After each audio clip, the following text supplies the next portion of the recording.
All right, so we're just going to work through simplifying a bunch of examples. So there's a total of 15 problems that I have for us to work through. So about halfway through, I'm going to stop the video, and then I'll finish the rest of the examples in the next video. All right, so problem 1, we have the cubed root of 8. So again, from the previous video, we should have copied down our list of perfect squares, cubes, fourths, fifths, and sixths. So again, if you need this list, why don't you pause the video right now and then you can copy this down. So I'm just going to be referencing this as I'm simplifying. Okay. All right, so cubed root of 8. So again, on my note card, I'm going down this list to find 8. So here's 8. So the cubed root of 8 would be 2. So that's just my simplified answer.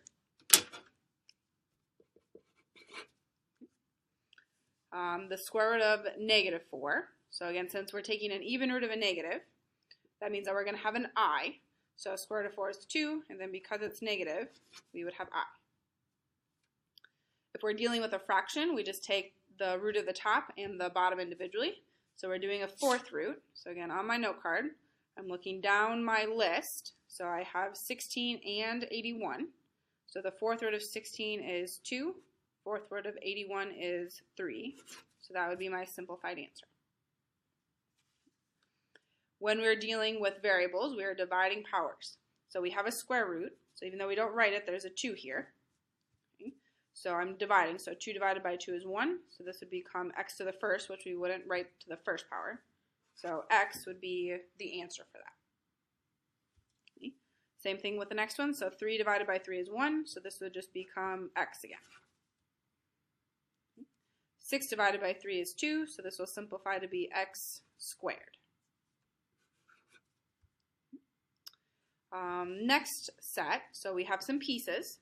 So again, we're doing a square root, so there's a 2 here. So we would just take the square root of 16 like we normally do, so that's going to be 4. And then we're dividing each of the exponents. So 10 divided by 2 is 5, so this will be x to the 5th. 4 divided by 2 is 2, so then we'll have a y squared. So this would be our simplified answer. Same thing, so I'm taking the cubed root of 64. So again, I'm going down my list here. 64 is on my list. Cubed root of 64 is 4. So this really means -2 times 4. So we would simplify that to get -8. All right, next one. So 9, we're doing the cubed root of 54. So again, I'm going to reference my list here. So notice how 54 is not on it. So now I need to see if I can figure out if 8 or 27 divides into 54 evenly, and then simplify it from there. So 54 can be divided by 27. So that means that I can split this as the cubed root of 27 times 2. And then again, using my list here, the cubed root of 27 is 3. So then this would simplify to be 3 cubed root of 2. All right, continuing, problem 10. So again, we're just simplifying numbers like we normally do. Variables we are dividing. So we're doing a fourth root. So again, checking my fourths. 32 is not on it, but 16 divides into it evenly. So that means that I'm going to have to work on splitting up these numbers.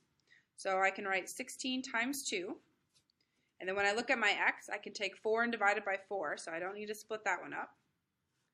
And then 5 does not divide by 4 evenly. So that means that I need to figure out how to split up y so that 1 is a perfect fourth. So one of the powers has to be divisible by 4. The other power has to be smaller than 4. And then together they still have to add to be 5. So we would use the power of 4 and 1 for that split. And then same thing with the next one. So 7 does not divide by 4 evenly. So I'm going to split the z's up. So looking at this, I would want to use 4 and 3. Okay, so 4 plus 3 gives us 7.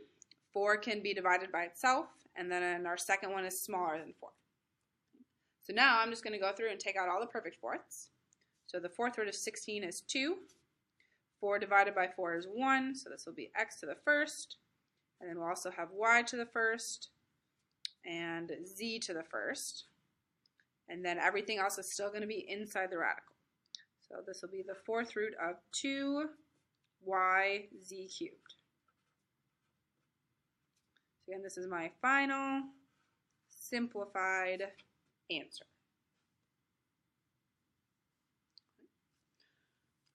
All right, and we are going to finish up the rest of the examples in the next video.